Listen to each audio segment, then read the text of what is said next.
Hello everyone, welcome back to DMG. Today I'm going to be tearing down this little console thing. Did a video on it like a couple weeks ago. It wasn't very good, so I thought I wanted to do a teardown of one of the three of these little things that I bought. Like three of this like pocket handheld. They weren't all the same. But this one being the worst out of all of them, I thought, if I can't get it back together, I won't really miss this one. But yeah, I just want to see what the hardware inside these is like. Now, yes, I've already torn this one down to take the speaker out. However, the speaker was right on the back, and there was nothing else on the back, just a blank PCB. So I haven't actually seen the full inner workings of it yet. Or I guess you can't call it workings if it doesn't work. The inner dysfunctionings of it, perhaps?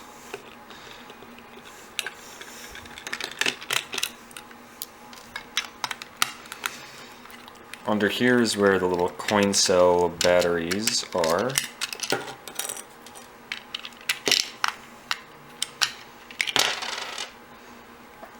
And then after that, it comes apart very easily. Yeah, see what I mean? There's nothing on the back except for just where the speaker was removed. And then those are the contacts, part of the contact pads for the battery. Or batteries, rather.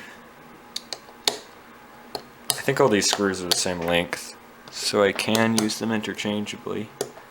And no, these batteries are not corroding. That green ring is just part of their design. Although at first I looked at them and I was like, oh, those are very corroded.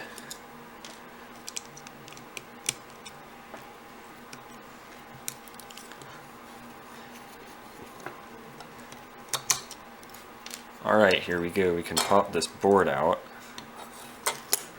First, let's take a look at these little buttons. So yeah, they're just little silicone, my bad, pads that just go into the front here.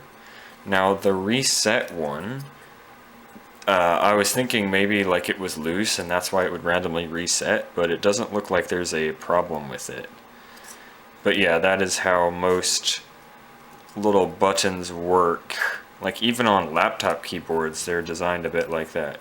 Now actually, as I say that, I see the reset switch button is, or the reset switch pad is sticking up a bit. So that could actually be the problem.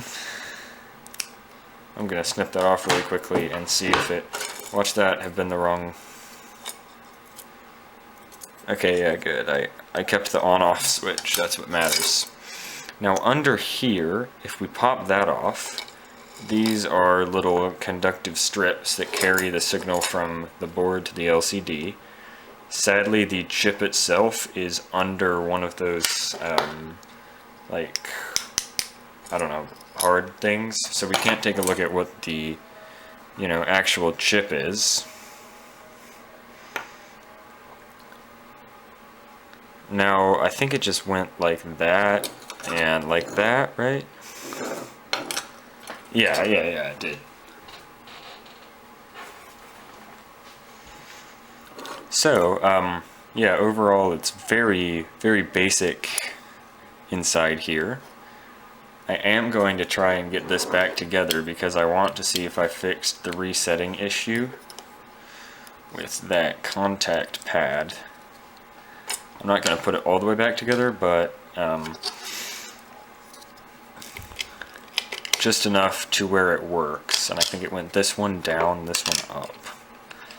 And as I am saying that, I am putting them in wrong.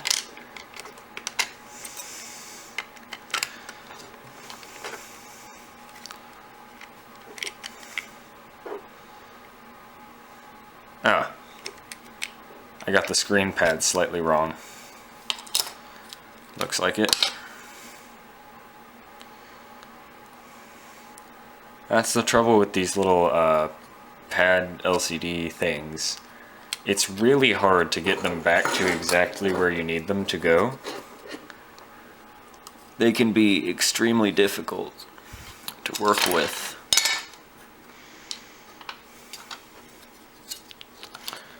I'm just gonna totally remove the speaker. Whoa. That's right, I'm just that good. I can strip wires with my bare hands.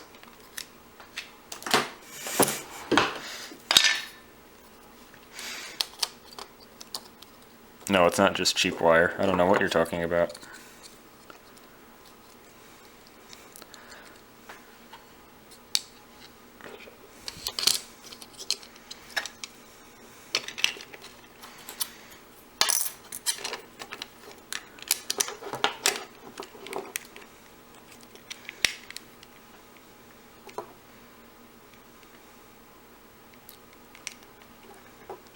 There we go.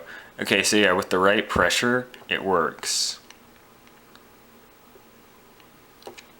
That's the thing with those little LCD contact pads. Again, they've got to have a lot of pressure on them to work at all. So I'm going to put the little button board back in.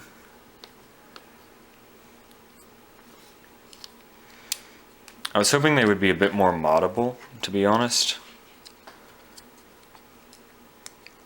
But with the chip so closed off like that, there's not really much I can do if the direct pins to the chip aren't accessible.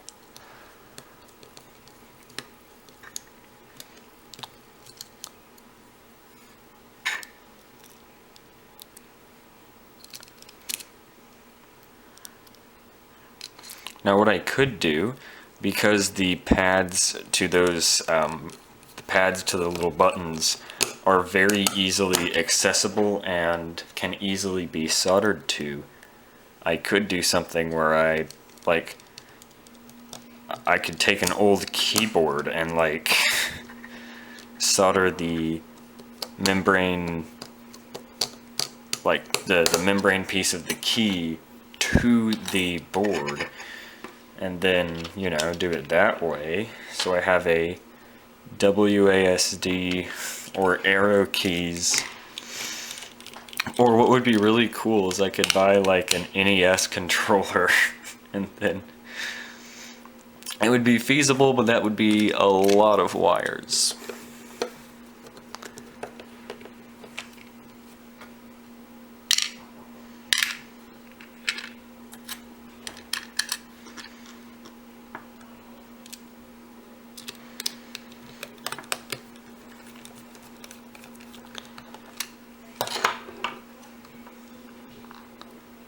Oh no, you're kidding.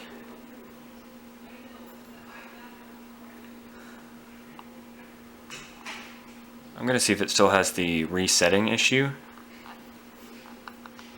I have a feeling that I fixed it. Even though I broke the bottom half of the screen, that's not needed anyway. Okay, so I seem to have fixed the random restart issue.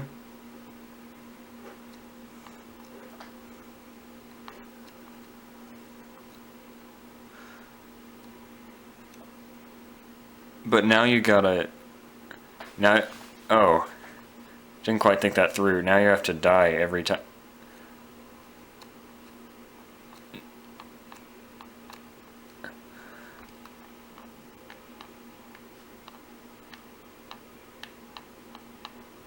And I just noticed the pause button actually like pauses it. That's nice. Yeah, so now basically there's no way to change game. So, well,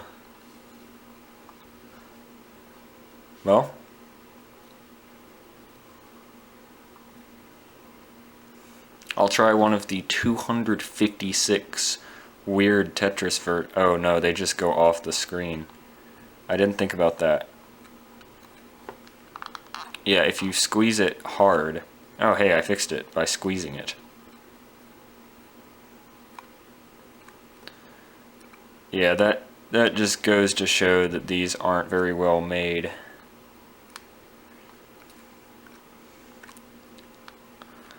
Although, yeah, that loose reset button, that seemed to have been the issue. Like, it's not doing the restart thing again. But to to be fair, I still wouldn't recommend this, because if you have to modify it this much and hamper its function to the point where you've got to like do some really complex stuff to even get it to work. I mean, not really complex, but like definitely more than the average user would want to do to just play a video game. It's a bit too much. Man, Tetris with not square pixels is really hard. I've said that before and I'm going to say it again. And I'm probably going to forget that I said it and say it like 4 more times this video.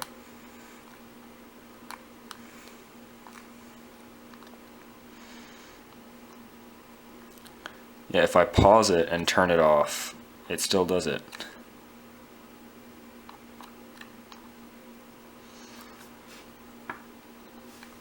If I hold rotate and press on,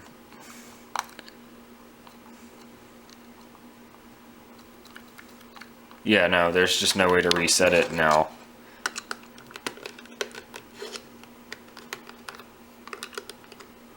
And trying to touch the reset contact has not done anything. So yeah, you basically, in most games, you just have to die to make it playable again. There's so many Tetris versions here. Let's try Oh, what is this? Oh, it's like Tetris, but it moves and you have to get it through the holes. Oh, I'm intrigued.